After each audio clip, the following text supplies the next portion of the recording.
Welcome to the Arena Decklist podcast. I'm Jerry Thompson, joined as always by Brian Gottlieb. And Brian, I need to know right now, is this going to be one of those episodes where we're like, complainy and I told you so-y and all those fun things where people can just hit the back button now? No.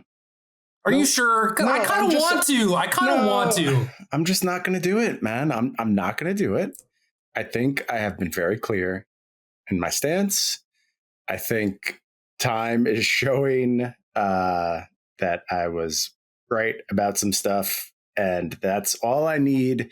I don't need to go any further than that, and I'm willing to just take what we're given on its face and discuss the metagame that is headed into Worlds. Oh, you're a better person than I am, I think. I don't think it's of any goodness in my heart. It's just like I've done it enough and dunked enough and like said enough that I'm kind of over it now. I got it out of my system. If you would like to dunk and do some, shit posting, you certainly have the floor right now. We'll see where the night takes us. Okay. So the complaining aspect, I wanted to bring up more so talking about the Decklist leak from Worlds. Sure. There's always room for complaining as far as that goes. Obviously, I think without knowing the mechanics of what happened here, it's hard to assign blame. I just know who I feel bad for, and that's the players, particularly players who were bold and went a little bit either off the beaten path or with something that people wouldn't expect. There weren't many of them, only a few. And even in one of those cases, I think there's an argument that's a pretty small adjustment you're really going to have to make. But still, these decks were supposed to be posted round 1, I believe. Friday morning, they're supposed to go up. The difference in preparation between knowing about the decks on whatever it was, Monday, Tuesday, and round 1, I mean, you're going to have detailed sideboarding plans, know exactly what your opponent is capable of, especially given the stakes here.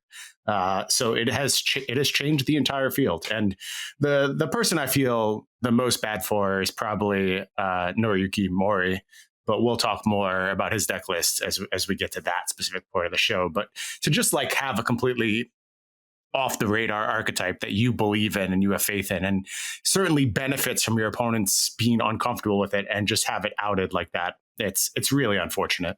I wrote about Mori's deck this week, actually. Oh, that's great. I'm looking forward to talking about that because I worked on something that looks very similar in its end form, and I discarded it because I believe it has some issues. So I'm really curious where Mori's going to stand. But I'm rooting for Mori more than anyone else in the field, without a doubt. Yeah. So as far as who is to blame, yeah, it's unclear, right? Like we don't know how the mechanics work and all that stuff.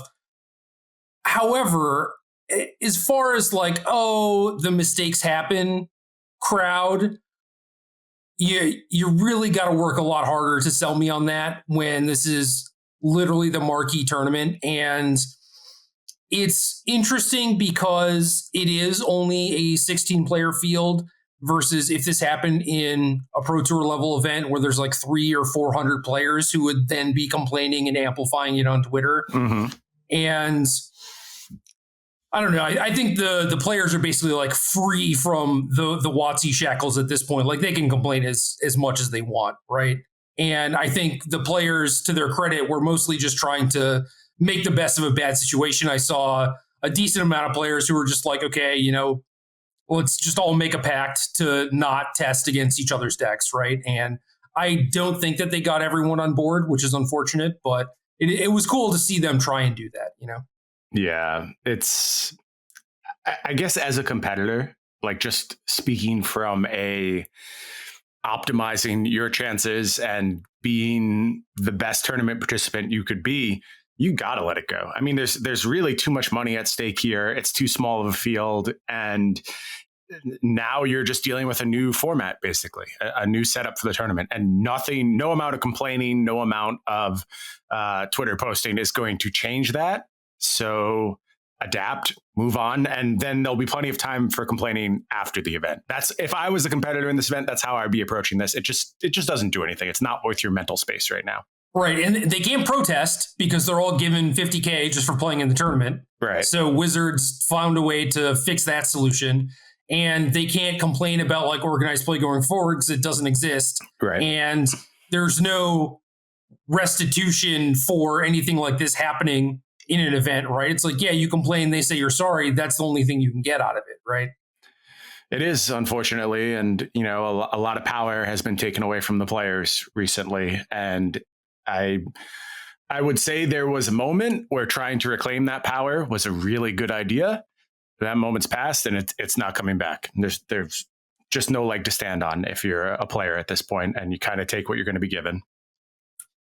I have some ideas to that effect, but we'll get into that next time shit hits the fan, I think. Okay, fair enough. Put them in your holster. Yeah.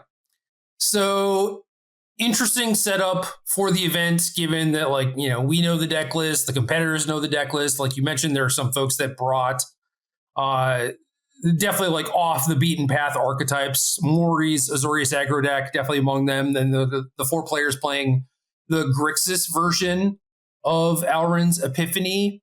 And I think that there is a lot of edge to be gained in these small fields by bringing something that folks have not prepared for, because, you know, like the difference between like first and 10th or whatever is so huge, right?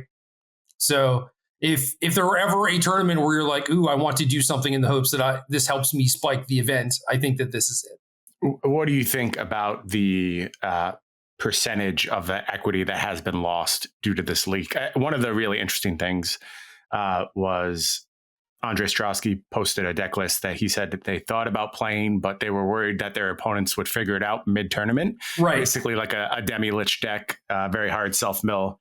And it's funny because they would have certainly figured it out pre-tournament had they ran with that deck. And instead, I think they ended up with the best deck in the field. More to come on that. But imagine what that did to their chances if they had played that other option. And like, just where do you feel these more left field archetypes stand now? How much of their edge have they lost?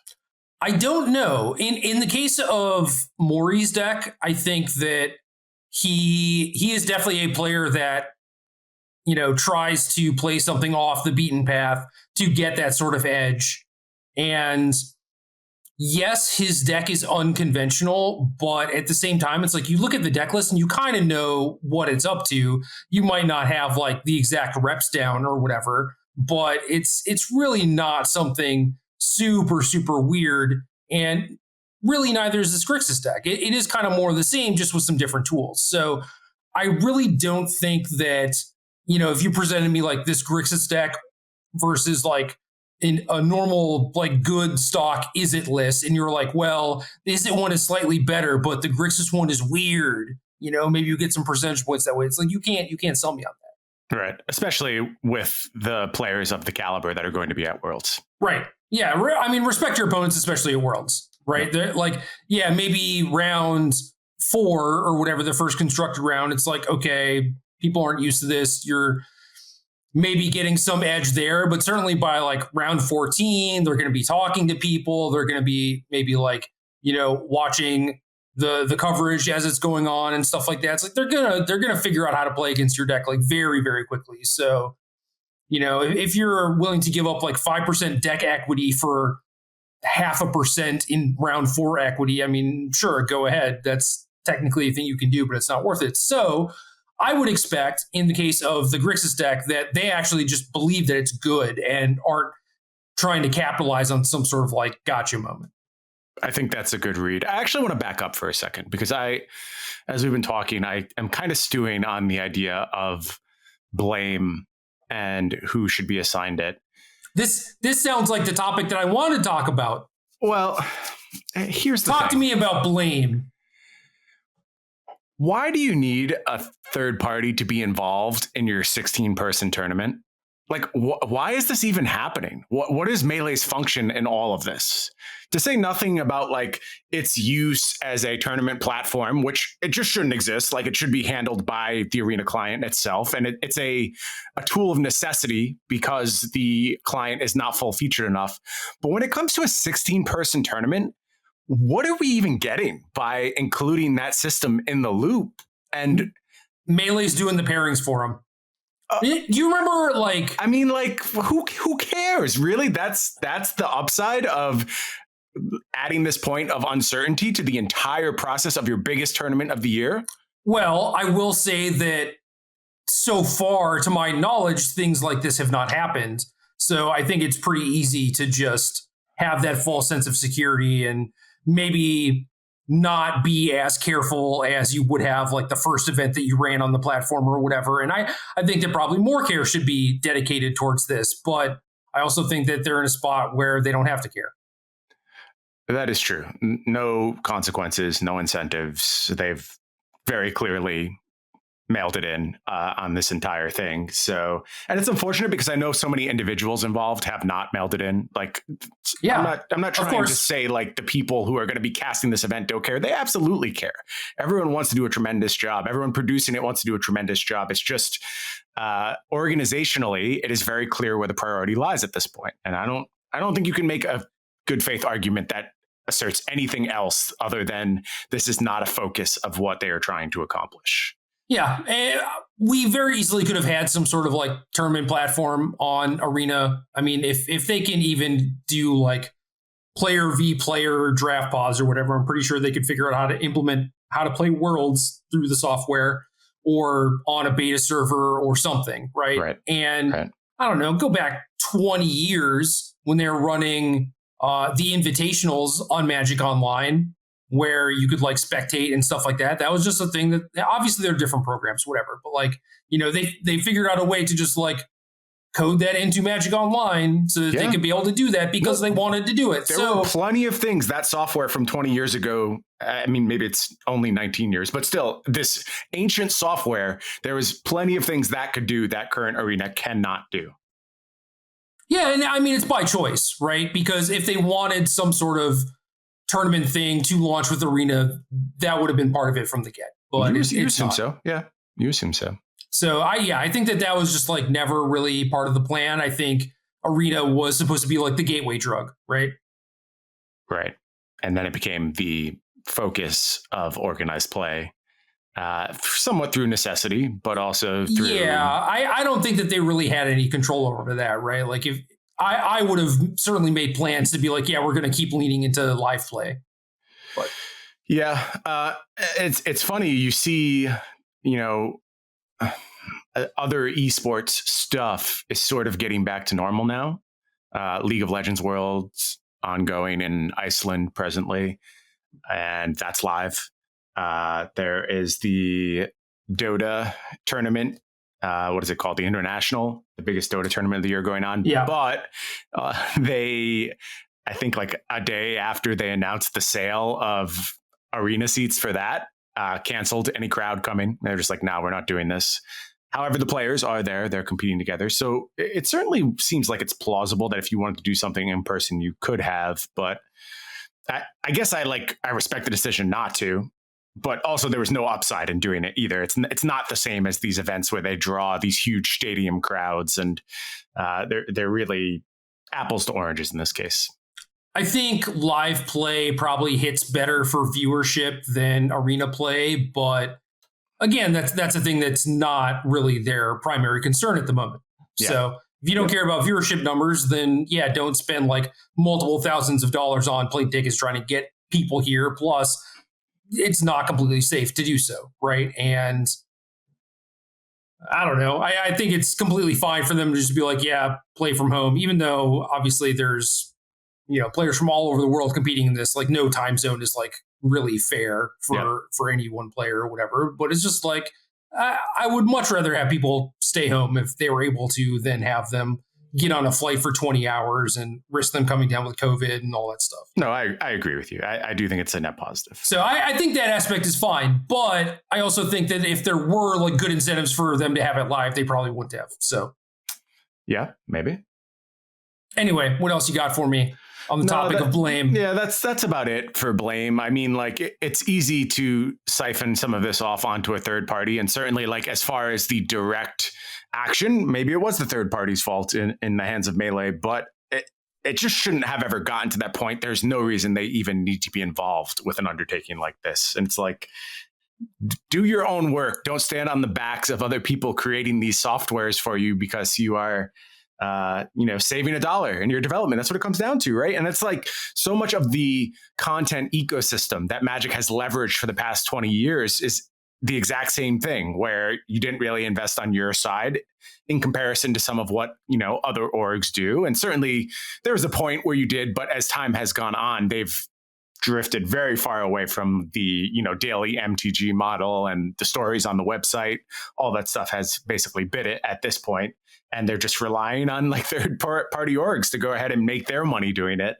And I don't know, man. It's starting to feel to me like all of those ecosystems are getting a little dry, a little long in the tooth. And I'm worried about a lot of them at this point. You know what would make me happy, which almost certainly didn't happen. Like, 100% did not happen. But Wizards is like, sorry, Melee, we're going with Matcherino. And Melee's like, oh yeah, how about we leak all your deck lists? Like, they would know that it's way worse for the players than it is for Wizards, right. So they would never do that. But I think that it would be funny. It is, yeah, I mean, this is like the last tournament that they do with Melee, right? Or at least like close to it. So. Yeah, that is all unclear, at least as far as I know. There's obviously the Matcherino stuff going on, which was a disaster the first time they tried to use it, and they canceled the tournament before it even happened. So who knows where things stand now. Good times. Good times. Mm-hmm. All right. Grixis Epiphany. Let's talk about this. All right. So we spent a lot of time, I don't know if it was last week's cast before that, basically begging people not to put black into these decks. You can go back to week 1 of this format where people were adding it to like the Dragons list. And I was like, you're just ruining these decks. There's no reason to do this. I don't think that's the case with this Grixis list. I think it's adding another wrinkle that is very important to the game plan. And it's not just like, I have duress now. Because first of all, duress is not that great in the matchup. It has holes. I mean, don't get me wrong. If I have access to black, I want to play it. But it has holes. This deck, though, is trying to do something a little bit different, trying to have a multifaceted game plan and really have control of those late game scenarios. And the way it's doing that is a combination of adding black for tools like duress, adding the Celestis, so getting some ramp into these builds, which is actually a move I like. I think there was a moment where like green was probably an option, and you can start thinking about, playing a turn ahead of your opponent. There's a lot better way to do this. I'm telling you, we're going to get to that in a little bit when we look at another version of these decks. But I like, in theory, the idea of ramp. The ramp also goes well with sideboard Cyclone Summoners for mono green, which I like. Absolutely. I agree with that. And the big pickup here, I think, has to be Lear. I mean, I certainly have seen the power of Lear. I know there's some believers out there with me, the way it is just able to take over a late game. And in particular, my Lear decks got very good when it became a main deck duress format. And your late games were now just this horrible mass of value, and your opponent is just impotent to stop any of it. You take away any chance they have to interact with you. Now, some of the ways the stock Epiphany lists changed coming to this event, I think have challenged a lot of these principles. If you were just dealing with week 1, is it Epiphany? I love how this Grixis deck is set up against them. Yeah, I agree with all of that.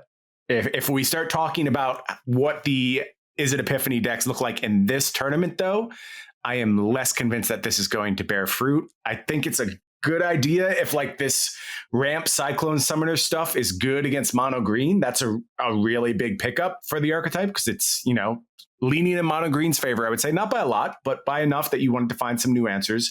And certainly like Lear into Max Fading Hope also does a lot to stem their aggression as well. I played that matchup a bunch on like the Demir Lear side, and you can pull it out absolutely by leveraging those type of interactions and just eventually having the inevitability. So I like this deck. And like I said, I think for like the expected list and the expected metagame, this was a really good choice. I just kind of think it got outplayed by another list. So to be clear, when we were poo-pooing Grixis in, the Dragon's List specifically, but also in Epiphany, it was because players were doing things like playing Infernal Grasp instead of whatever 2-mana burn spell you wanted to play. Right. So you're messing up your mana significantly in order to get a 2-mana removal spell that kills slightly more things when the 2-mana removal spells kind of like kill everything anyway. And Duress against Valrun's Epiphany decks, like you said, if you are playing black, then sure, I will put it in my deck. But it is not like, oh, I splashed for this and now I win the matchup. Correct. And this list is kind of doing all of those things. Like they have some Duresses, there's a power word kill, but also they're keeping some of the red removal cognizant of the fact that they might not have black early on. Mm-hmm. Right?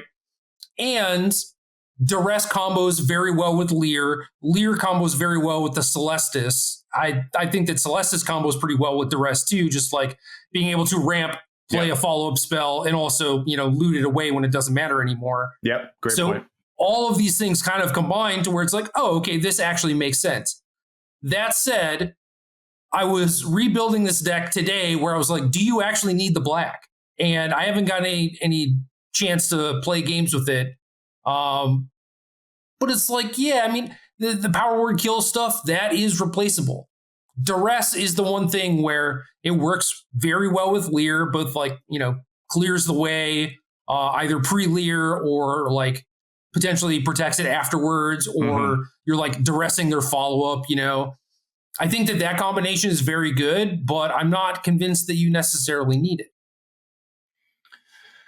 I am with you. I think you can accomplish most of these things without the third color. I haven't played games with this list. I've played against it on Arena. I've watched my opponents sit there and not be able to cast their spells. Like the addition of the Haunted Ridges, and they have 3 of them in play and they can't find a second blue source. It's real. And you also give up your Field of Ruins as well, which I think is a critical card in the format right now. I saw some of the Izzet lists even start to get away from it, and I'm not sure why. I just think it's so important. So there's a cost to all these changes. Don't get me wrong. This is a really well-built, really well thought out way of moving to Grixis. This isn't the versions we saw a week ago that's just I have Duress now. What are you going to do about it? This is built by very good Magic players. That screams throughout all of the construction here. I just think it was a complicated situation when there was a simpler one available. So 23 lands total, 13 blue sources, 2 Jwari disruptions on top of that, and then 3 Celestis. That's running a little light. It feels light. We have Expressive Iteration to make up some of that. There's also Spikefield Hazard. So, there's more lands available. They do come into play tapped, which is tough. Yeah, I was just talking about blue mana in general. Sources, you were talking about not being able to hit double blue. They have 3 copies of Memory Deluge in their deck. Yeah, I don't think that should happen all that often. I don't expect that to be the mode, but will it happen once in a while? Sure. It seems plausible. Yeah, I mean, it's more likely, and this came up with Mori's deck too, because he only has 2 Deserted Beaches. Mm-hmm. And where when I was playing the deck, I would have triple island, single planes, and I'm just at first I was why are you playing more dual lands? I figured it out eventually why he's not. Okay. But this deck is definitely going to have similar problems where instead of playing, the Snarls, which granted are not great, but you get to play them, right? That fixes your mana. You're going to have far fewer instances where you have RRRU or the inverse, with this deck, because you don't have that extra blue-red dual. Yeah, absolutely. So there are costs for these things that they have added, but I do think that ramp into Leer and Cyclone Summoner post board, but Leer with Fading Hope against mono green is a pretty good way to stabilize. It is. I buy that as a plan, and there's more help coming in post board games. We're looking at some Soul Shatters, Power Word Kill, Mind Flayer in the mix. I actually don't love Mind Flayer in these lists, but it gets better again when you have access to Duress. So this is one card leading to another, and I sort of buy it as a viable option. it'll depend a lot on how my opponent's sideboard, what the field actually is. But I could see Mind Flayer being solid in this tournament. One addition I really like is the go blanks in the sideboard. I think that's a really smart way to control your opponent's card quantity as well as their graveyard, which in these really long games can be very important.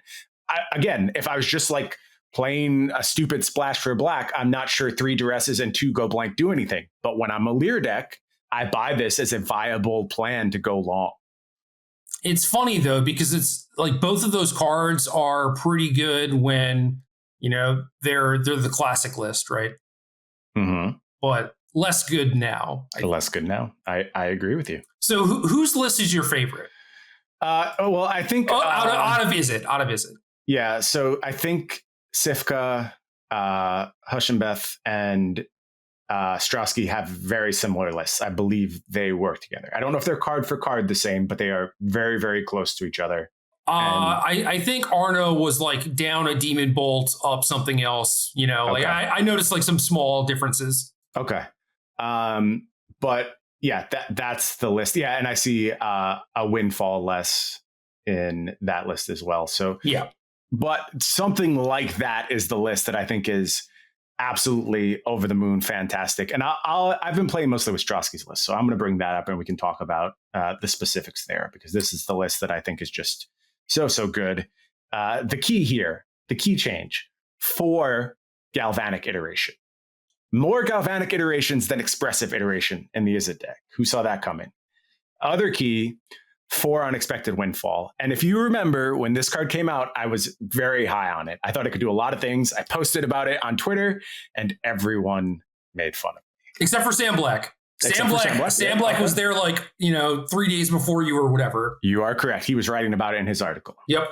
Yeah, and this card didn't do anything, so people were initially proven right.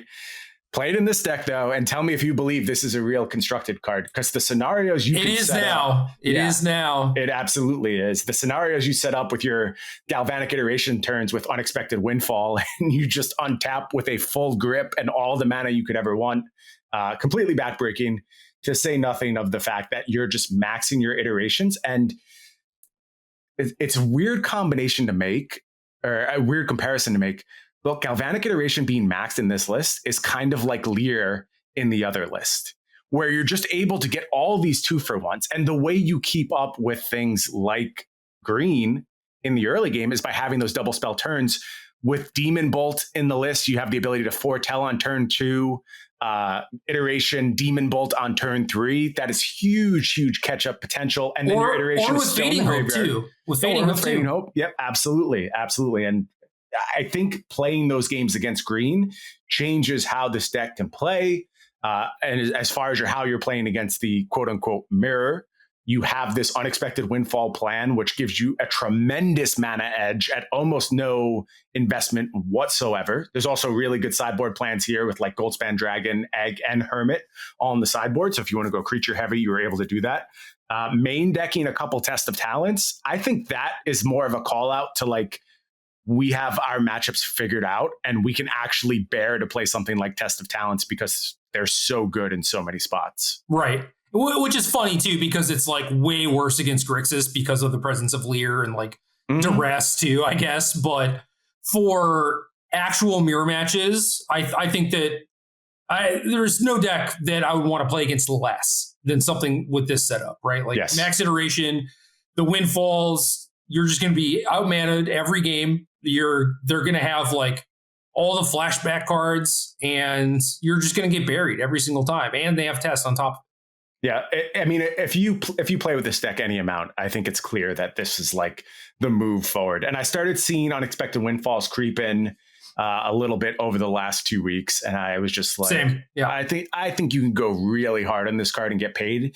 I never went as far as for Galvanic Iteration, and as soon as I saw it, I was just like, yep. That's it. This is how you do it. And now you're set up to play totally different game plans. And your post-board games with Goldspan Dragon and these cards in the mix can get so silly, where you just have these ludicrous like 14 mana turns on turn, 6 or 7, where you've essentially doubled your mana and you can just play through anything at that point. If you have access to enough mana, this deck can play through anything. And now you have it. Yeah, I would have not thought to max on iteration, but now with Fading Hope and Demon Bolt in the mix, it actually just makes a lot of sense. Like, it's just good at playing both ways, right? It's going to copy a 1-mana removal spell on turn 3, or you discard it to the first windfall or whatever, and then you start copying them and just bury your opponent. So yeah, 4 copies makes a ton of sense in this list. I agree. And just having that like disposable resource that comes back has been so beneficial as well. And yes, like the windfalls do work the way you want them to. You only discard once because it is a cost when you cast the spell. So for your 1-card investment, you're getting returned 4. I guess it's a 2-card investment, but not really, because iteration just sits in your graveyard ready to do its thing.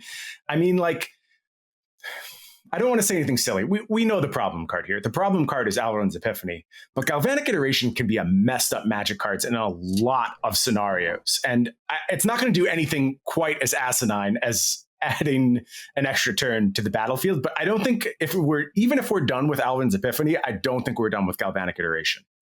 Yeah, maybe not, because, I mean, say Epiphany goes away or whatever. It's like this deck is still pretty good at dealing with the battlefield, pretty good at drawing cards and making mana. It's like you can figure out a way to win. Maybe it's not as clean as Epiphany, but maybe you're just doing like Goldspan Dragon stuff and who cares, Could be. Yeah, I think that is also, I'm trying to stay away from the topic. It's an infinitely more interesting deck. And like, I want to play against that deck and build that deck and work on that deck and see where it ends up. I don't want to do anything else with this deck. I have had it. This is a fine final form, and if this is the last time we see his Epiphany, I am completely okay with that. So I guess for comparison, Strosky's list has 14 blue sources and 3 disruptions. So they're like 2 blue sources on top of the Grixis deck, but no Celestis. Mm-hmm. So I guess they're kind of light too. Fair enough. So they could face the same problems. Field of Ruin also like a little bit of fixing in a bunch of scenarios. Yeah, that's true. I wasn't counting those. Yeah, I don't know how hard you actually want to count them. But also the other difference here is I am correct that the Grixis list does not have divide by 0. Correct. Right? Yeah, so you're able to divide by 0 for your environmental sciences here. Yes. That was one of the things that I wanted to do by rebuilding the Lear deck as just blue-red, is I wanted to have Lear and divide by 0. Divide by 0? Sure. Yeah. I mean, that's how I found Lear. And that's what really brought me in that direction. And that was the first card I was looking for when I looked at the list, and it was a little shocking it wasn't there. I get it. Like I said, I think the list is well built. I'm not really criticizing that decision. But you're right that maybe looking at an Izzet version that goes back to divide by 0 could yield some fruit. Divide's clunky, especially alongside Celestis. You just have a bunch of things to do on turn 3, but Celestis also likes having things that just give you extra cardboard to work with. True. So even if you're like looting away all of your lessons or whatever with Celestis, I still think that that's fine. And that's an interaction worth looking into. Yeah, it's interesting. And also, like, all of this stuff made me want to go back and look at your original list, because like a lot of the things that are happening now are things that you were high on from the get-go. Don't make me toot my own horn. I am just going to say it. I feel like I've been on the pulse of this format. Even like none of these decks are mine. I'm not trying to say they even are derived from what I've been doing, but I just like found the PowerPoints very early. Right. And it feels like I did a good job assessing what would happen post-rotation and what cards would really matter. Yeah, I mean, you're mostly like, oh, I want to explore this idea and then maybe push it as far as you can go and then give up before you tune it and you're on to the next thing, right? Right. Now, also to shoot me down a little bit, if you push forward every idea, then at some point you're going to stumble on the good ones, right? So there's certainly some of that going on. True, but I don't know. Things like Lear were showing up in like multiple deck lists. It wasn't like, here's 50 deck lists, one of them is a Lear deck, right? You're like, here are all of these different iterations. And yeah, I don't know. You sent me like a blue-red list without Lear. And I was like, why doesn't your deck have Lear in it? Who knows? Who knows where my head was at that point? We had moved on. You were Delvering, right? I remember the Poppet was there. You got me to craft the Poppet. Yeah, I think I actually had no Delver. It was like a very tempo-y setup. Yeah, you were fake Delver, right? Yeah, like werewolfing, evasion werewolfing. Yeah. So Tournament has 4 Grixis decks, 4 Izzet Epiphany decks, 1 Izzet Dragons, 3 mono green aggros. I don't know how much you want to talk about this. Yeah, I guess I will just say that I like Seth's list the best. A lot of these decks went to Sculptor of Winter as time went on, and I'm seeing more and more of that. I just think Lotus Cobra is better. Like the fact that you can attack on turn 3, it matters a lot in this format where you're really trying to get every point in against these Izzet decks. Or you crew with it also. Correct. Like you crew and make mana. Yep. Great point. Sculptor does give you another snow permanent, which I think lets you play more layers if you wanted to. And it works with Old Growth Troll, but I don't know how much those things actually matter. I guess Old Growth Troll plus Sculptor plus Inscription or whatever, you get to do like a lot of big things, but. Yeah, so in the 4 Sculptor list, like PV's list, there's 0 layers. Right. It's 19 Forest, 4 Haven. So not taking advantage of that side of things. And yeah, I mean, like, I don't think there's a dramatic mistake being made here. It's just there isn't a lot of point of differentiation between these lists. That's the one that really stood out to me. I prefer Lotus Cobra over Sculptor of Winter. Seth's got 3 Ren and 7, so going a little bit harder on that side of things. It's just closer to like the list I've played, the list I've been happy with. I don't think the other mono green aggro lists in the tournament are failures or anything like that. Some interesting sideboard cards that have started showing up. There's things like Tajiru Blight Blade, which is stupid 1/1 Death Touch. I could see that mattering a bunch in the mirror. Seth has a sideboard, Ashaya Soul of the Wild, and I saw that and I was like, what are we doing here? I don't know. I haven't figured that one out yet. And I'm curious if we'll see that pay any dividends. I know PV was playing like Frog Hemoth in the large creature slot, which I was happy with. As far as the presence of the enchantment, the unnatural growths, Seth has 1 in the main deck, and that's it. No more anywhere else. PV has none anywhere. So that has kind of fallen out of favor, it looks like. And I knew it. Correctly so. Yeah, I think correctly so. I don't mind Seth's 1 either, though. Like, I think that's probably a better application of that card than maxing, playing 4 of them always seemed ridiculous to me. So I'm fine with the way he has built the deck. It's just interesting to see that card kind of trail off as we got to the World Championship list. I love the Tajiru Blight Blades. They're basically like Typhoid Rats, right? Yeah, a little Death Touch action. And I don't know. I guess, you weren't at a ton of the invitationals or whatever, but there were so many invitationals where I'm working with someone and I'm just like, all right, I kind of need something to fix this very slight problem to make my deck perfect or whatever. And for one of the invitationals, it was like, I want like another cheap removal spell against mono blue devotion with my mono black devotion deck. And I ended up settling on Typhoid Rats. So me and Josh Cho both played a Typhoid Rats in our sideboard.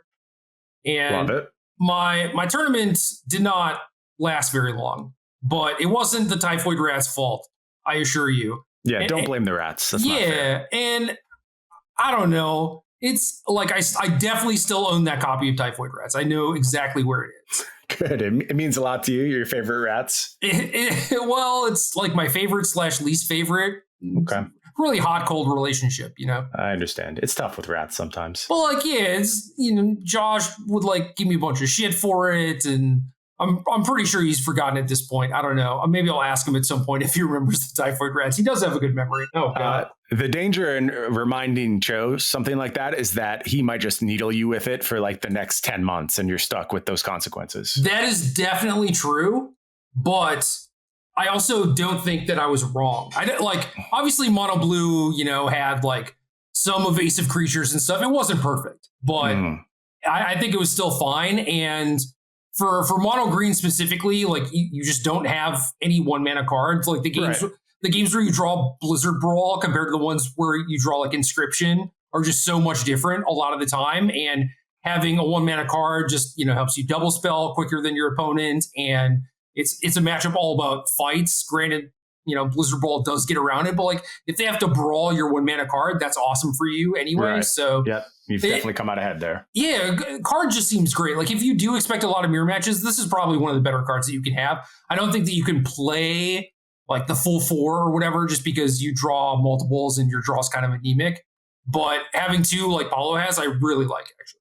Yeah, I can see it paying big dividends when the mirror match comes around. Anyway, that's my TED talk on Typhoid Rats. Well said.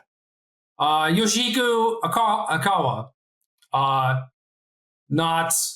See, now I can't even remember his name. Yuki Ichikawa. Yeah, Yuki Ichikawa.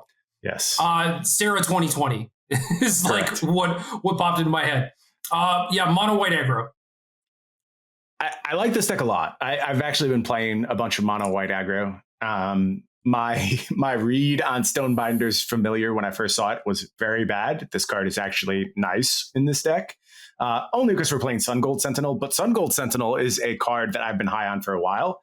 I think it is the answer for these bogged down battlefields against things like, Ren and 7 Chariot going off. This is how you can find your last points, is relying on Sun Gold Sentinel. And you do a little bit to control the graveyard against the Lear deck. I imagine this might come up a little bit, and it's just a good body. 3/2 body is nothing to sneeze at. So I like Sun Gold Sentinel a lot. As far as the other stuff going on here, no real notes. This is sort of what you would expect this deck to look like at this point. Disruption from Redain and Spellbinder, all fine. I like sideboard Guardian of Faith. Like that's been a solid plan. I have found plenty of wins on the mono white side against the Izzet decks. Are they going to dry up against this new version of Izzet? Time will tell. I'm not super high on White's chances in this tournament, but I am also happy to be wrong because I do like this archetype a bunch. I just think it's harder for this deck to succeed once everyone knows about it. And I have to assume that players here were prepared for mono white aggro and have definitely vetted this matchup. Well, Typhoid Rat's not that bad here either. Yeah. Doing a little blocking against things like Adeline, which very, very powerful card, by the way. I've been impressed with that from day one. So yeah, my first read of this card was that it only triggered when it attacked. Nope. It is much better than that. Yeah.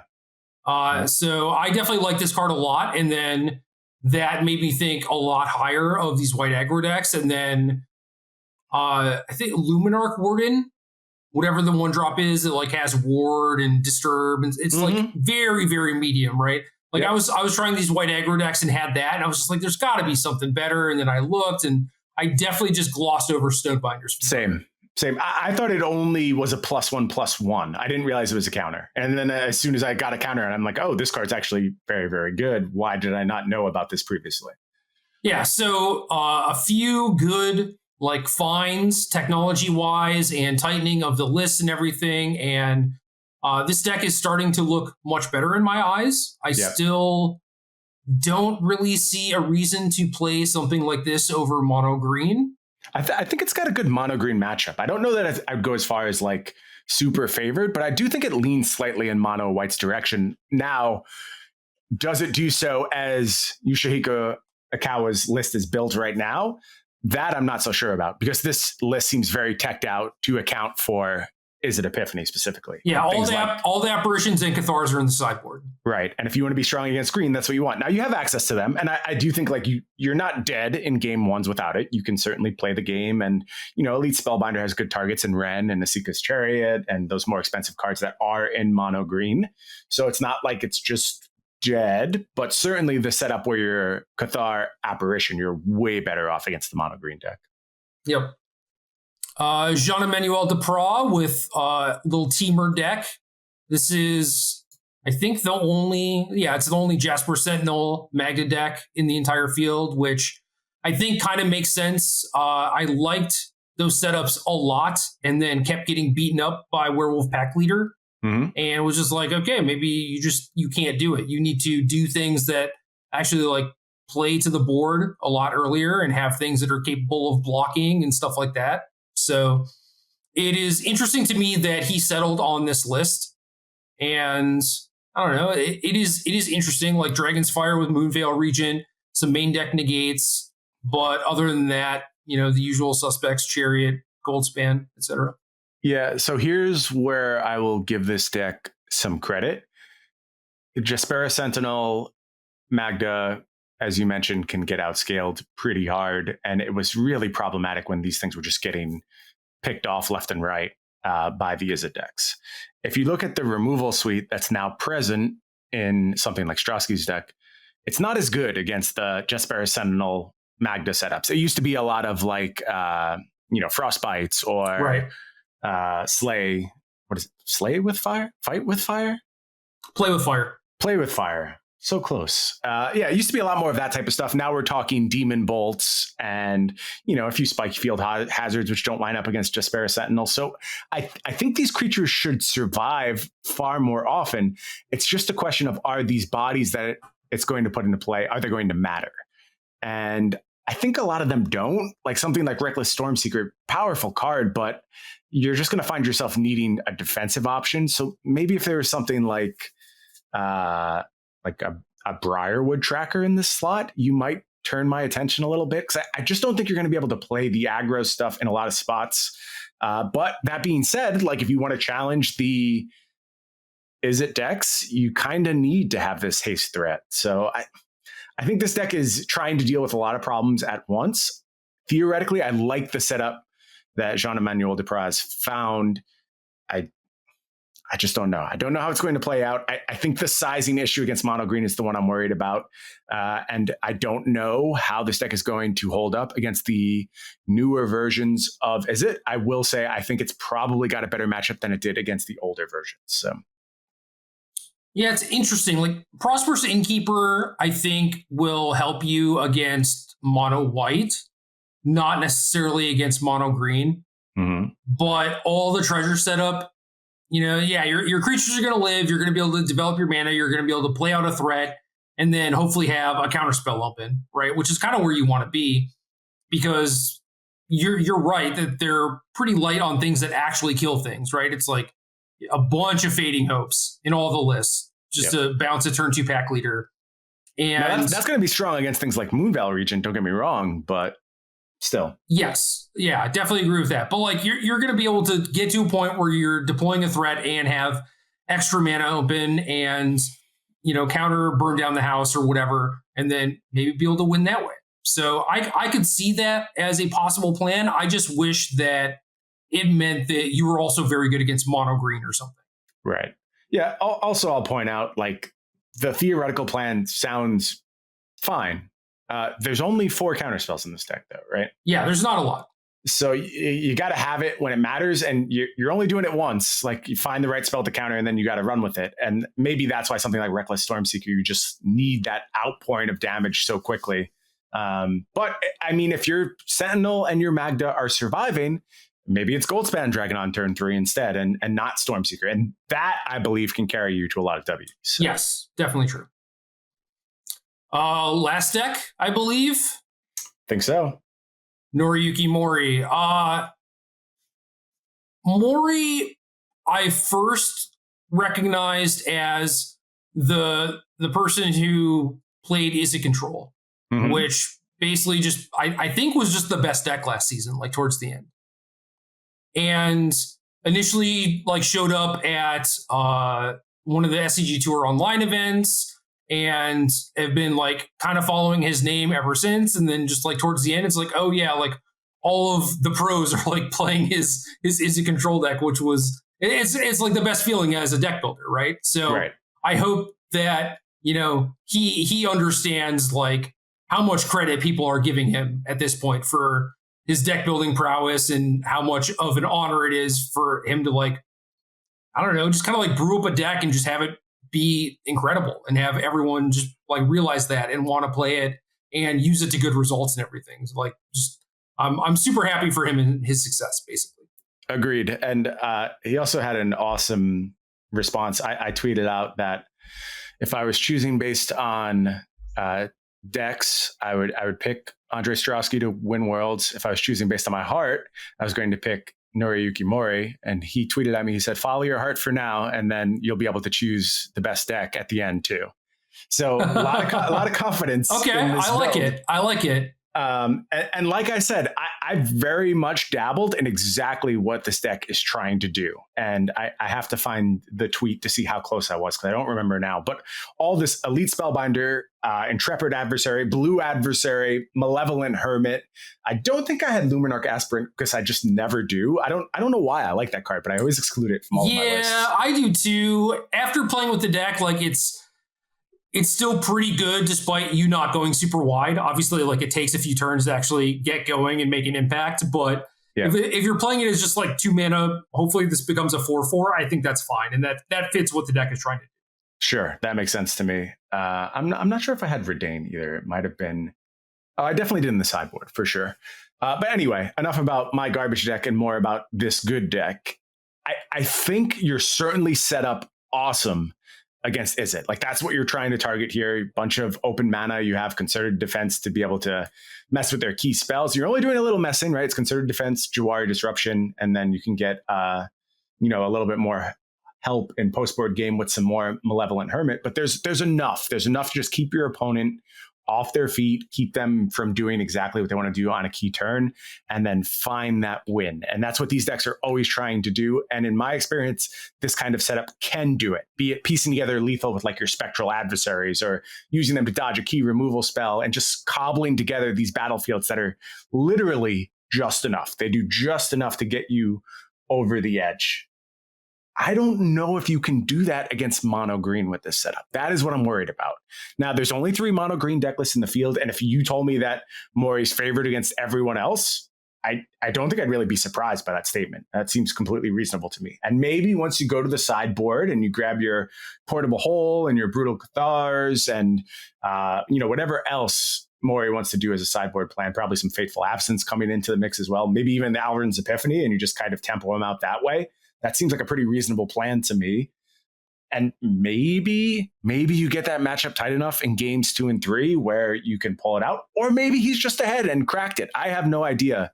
That is my point of concern right now, is the mono green matchup. If that matchup's good, this deck looks incredibly well set up. So I'm super interested to hear what your experience was like.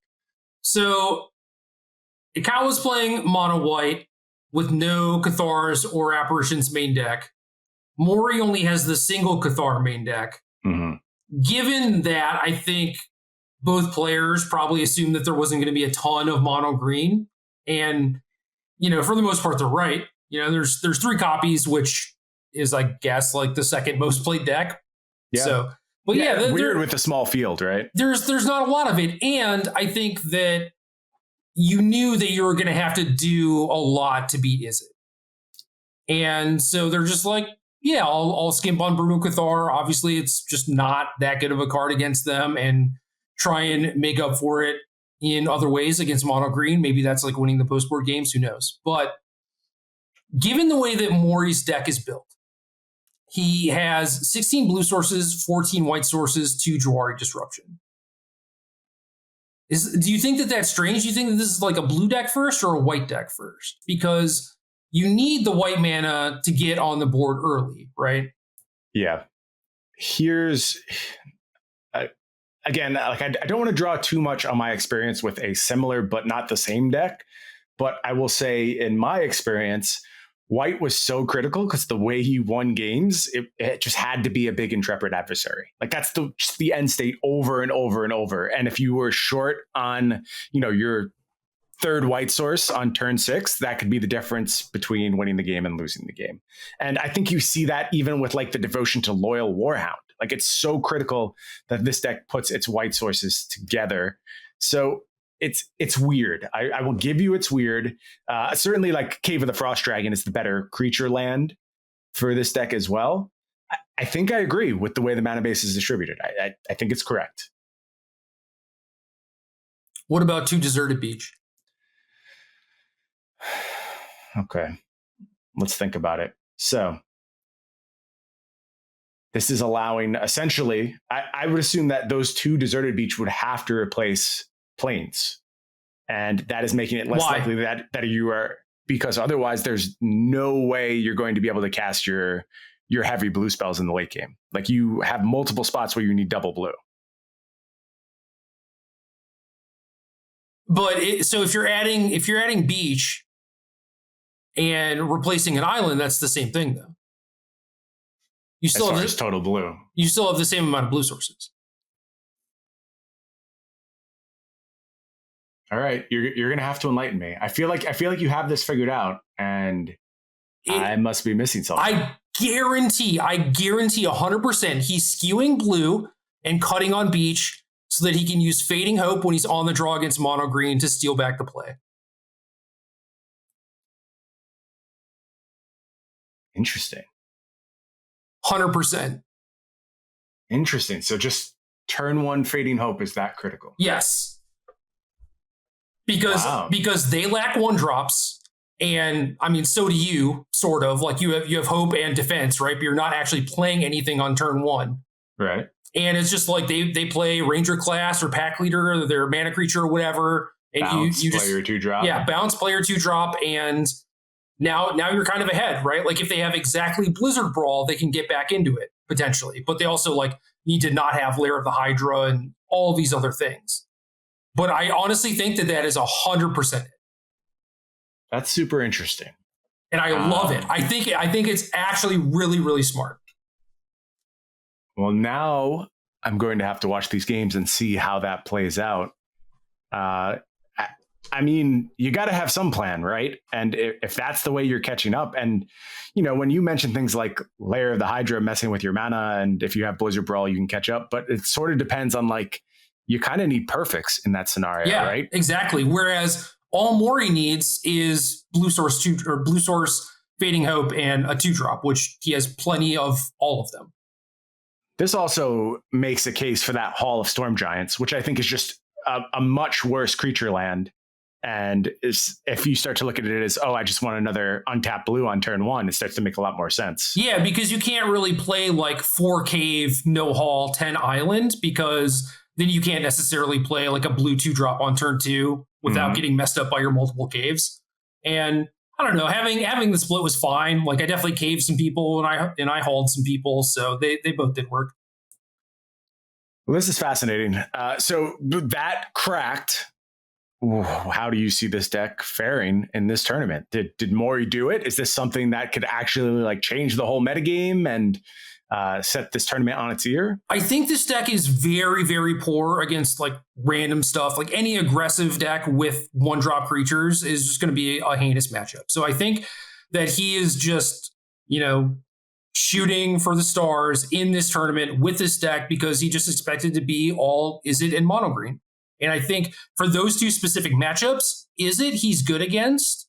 And, the new lists are obviously like a little bit different than probably what he prepared against. Mm-hmm. And mono green, I don't think is a lock. Like if he's a favorite, he's a slight favorite. But I think the Fading Hope stuff and altering the mana base slightly, like cramming in as much untapped blue as he possibly could while still being able to cast his spells just for Fading Hope, I think is really, really smart and does a lot of work for him. I can't wait to watch this deck do its thing. It seems like it is the story of the tournament before the tournament starts. I hope it delivers as we actually get into the tournament. Of course, split format tournament. So, right. a poor draft could derail this entire narrative and we won't even get to see the chance of this deck delivering. I am very hopeful that's not the case. I am, like I said, rooting above all for Noriyuki Mori in this tournament. Yeah, I want to too. It's just so weird because the overall power level of the deck is pretty low. And Izz's power level is high, mono green's power level is high. And if you mulligan or if your mana's kind of weird or if you like miss your 3-drop or whatever, it's just everything just gets away from you so quickly. Right.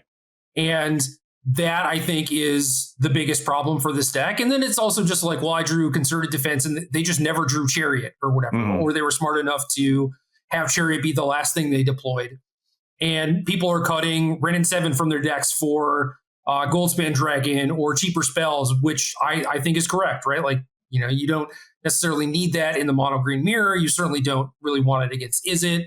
And he has a lot of things that are just like very small things, but they're working against him. And I think the Fading Hope thing is correct, right? Like you see it now, right? Like there's no way that his deck is built this way without that being the case, because it makes sense. there's no reason not to play 4 Deserted Beaches otherwise, because you have no 1-drops yourself. So it would be such a shame if he did poorly, especially in Constructed. Like you said, obviously the drafts could go bad or whatever, but I think that his deck is so well built and his call is so good, and I just wanted to see him crush everyone.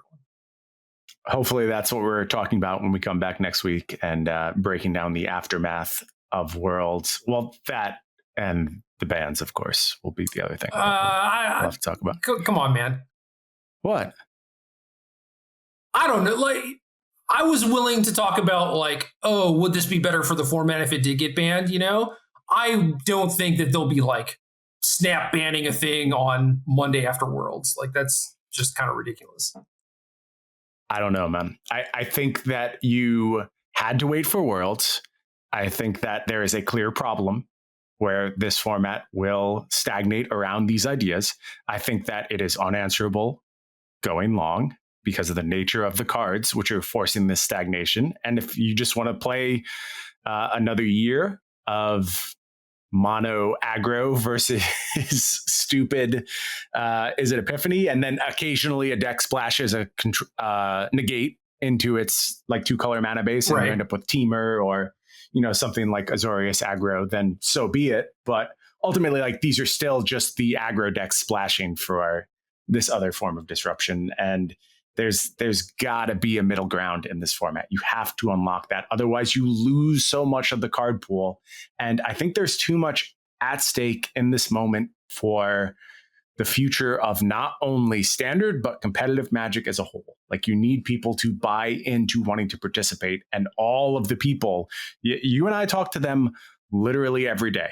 All of the people who have left because they lost interest, your chance to get them back was at rotation. The cost of inaction is that those people stay away forever and maybe more join them. The cost of action is just the same thing you did for the past year, and you're banning again. Is it great? No, it's not great. But if you didn't break their back with the last bans, you're not going to do it with these ones either. I'm sorry. This isn't going to be the straw that breaks the camel's back. It's those people are gone. They've already left. Yeah, I think that the people who are engaged now and are playing now, some amount of it is shiny new toy from rotation, but you probably also lost a lot of those people. Mm-hmm. And my play is trending down. Yeah. I was playing tons. And, this week I've been like, I'll play a game here and there. I want to check out this list. But ultimately, I have other things I'd rather do. Yeah, but the people who are around now are just lifers. And they're not going anywhere. Yep. And yeah, if the format stinks and you decide it stinks, then banning, I think, is just a net good. And we can kind of just ignore whatever the cost of banning a card is, like the 10th time you do it in 2 years. Yeah, right? You've changed the discourse. Like, yeah. It's just completely different than it was 2 years ago. People expect it at this point. Ship has sailed. Yep. So you have the chance to get people back. The thing that I keep thinking about is, do you even if you think the format is fine now, do you think that you're going to have to ban it at some point? Because if so, I think sooner the better, right? Yeah. Yeah, I just don't see how you could not. I mean, especially as we get to like more and more focus on fork effects, the problem just gets worse and worse. And like ending the game in that fashion doesn't serve anyone. So I look at it this way too, where the format right now is it and aggro. And if you get rid of Epiphany, then at least we have some black decks. Yeah. And maybe we have like some control decks. It's like, boom, format got twice as big, y'all. I agree. If it wasn't such a simple and like clear move, and like the next steps also so clear, because we've played those black decks. They're good. They're good decks. They just don't bear out against what the format is presently about. And there's all kinds of fringe strategies that will be unlocked. And if there was just something that was going to be the next thing up, that's what we faced all through the last ban season. It's like, okay, they did this. Now this is here. Okay, they did this. These other 6 cards are still present. And it was clear every time. That's not the case right now. So I just think you have a unique opportunity. Don't waste it. That's where I fall. Yeah, I mean, I do want to see the results of the tournament. Not that I think that, small event with... What could happen that really changes the narrative? Like, short of Mori winning is the only thing that I think... Well, see, the problem with Mori is like that probably gives people a false sense of hope where, yeah, maybe his deck is good against Izzet, but I played it on ladder for like a day and a half, and it is really bad against random stuff. Okay. And obviously you can fix that to some degree, right? But it is hard targeting Izzet. Yeah, it better be good against Izzet. Right. So I think it's entirely possible that, like, yeah, even if Mori wins and he beats like 10 Izzet players or whatever, people are going to pick up the deck and like just lose with it because they're not necessarily playing against all Izzet decks. And then the format probably just goes back to what it was until there's like some big tournament. And then, yeah, maybe you can metagame or something. No, this is my point, is that I just don't think there is a result that actually changes the core problem. I want to see how the games play out. Is basically it. It's not like, oh, is it going to win? Is it not going to top 4? Whatever. But it's just like, does it appear to me that, you know, Teamer, Mono White, to some extent Mori's deck, right? Like, do they have the tools to actually beat these decks, or do they actually look like it's just smooth sailing? Mm-hmm. Because I think that is going to inform a lot, because a lot of it too is going off of data for like new format in smaller tournaments with like amateur players whose decks aren't tuned and they're not playing the matchups well.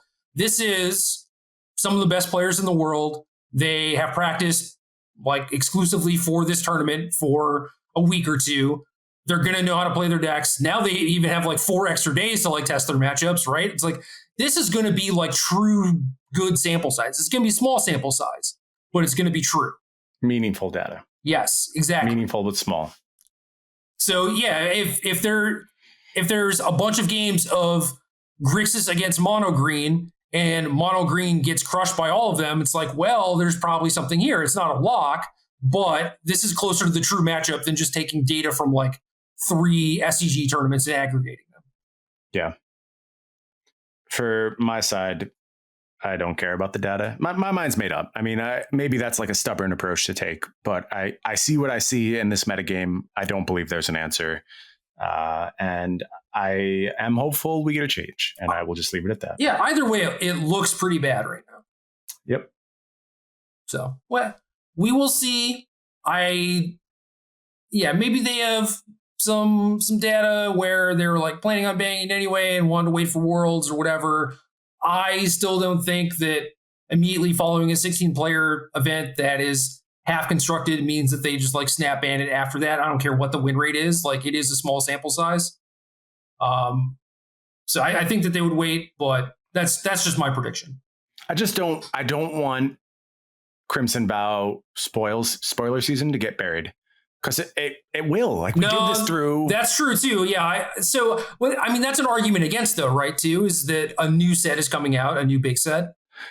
So I think that's the default argument. I really only wanted to talk about this for like 2 seconds and then we would end the show. But so you've sucked me into talking about all these points. I think the default argument is there's a new set coming.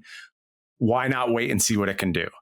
Unfortunately, if the answer is nothing, and this is the thing I keep coming back to, tell me what the card looks like that fixes this problem.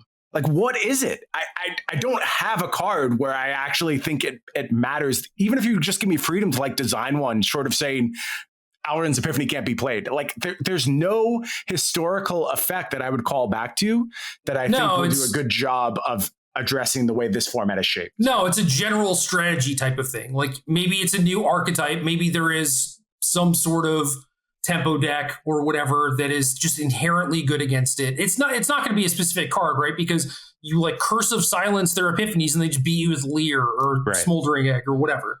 Right. So you're chasing it on power level. And this thing is so obscenely powerful, and especially its power level in comparison to everything else that already exists in the format. Like, it is clear this is an outlier, especially when you get to the point where you're talking about the D&D set, where you're talking about Strixhaven, where you're talking about, I would say less so Innistrad, but especially those 2 sets. These cards look like real power outliers when you compare them against that. So, I mean, it's funny, like you compare this to like Starnheim Unleashed, right? Like, they're both Foretell Mythics. They're both like this big splashy top end. And I think that this one is even generous where it like gives you some birds or whatever. And I think that they probably equate those cards as the same thing. where it's like, oh, a bunch of angels will kill people, or like Time Walk plus a couple birds will kill people. And it's like, no, obviously this one just like breaks the rules of the game. The other one is just a pile of crappy creatures. Yeah. Yeah. And so that problem doesn't go away no matter what cards are here. And we did this last year. You know, we sat through preview season looking at Strixhaven, looking at the D&D set and being like, well, this is all cool, but like I'm going to get crushed by Ultimatum over and over and over. The only thing I can do is like try this idea plus blue. And I don't want to go through preview season like, here's vampires plus blue, here's whatever else is in this set plus blue, over and over and over. And it's just all mired down by the existence of this just completely unreasonable card. Maybe vampires is the savior, man. Maybe vampires is fast enough, good enough. But it's just mono green. It's the same thing. It's one more deck that doesn't necessarily change anything. It's just more of the same. I know. Yes, you can only chase it on sheer power level, and it just becomes a feedback loop. If you're trying to play past turn 7, you're currently banned from standard. Mm-hmm. So I don't know, Epiphany or that. That's your choice. I've made my choice. Bans. Wait, hold on. You have to be specific, Brian. What bans are you advocating for? All of them. Ban everything. You know what? I'm done with it. Just ban me, actually. What can I do that would get me banned where I don't have to worry about this anymore? I have some ideas for that, too. All right. Let's talk about those, and we'll see if we can get those rolling. Game!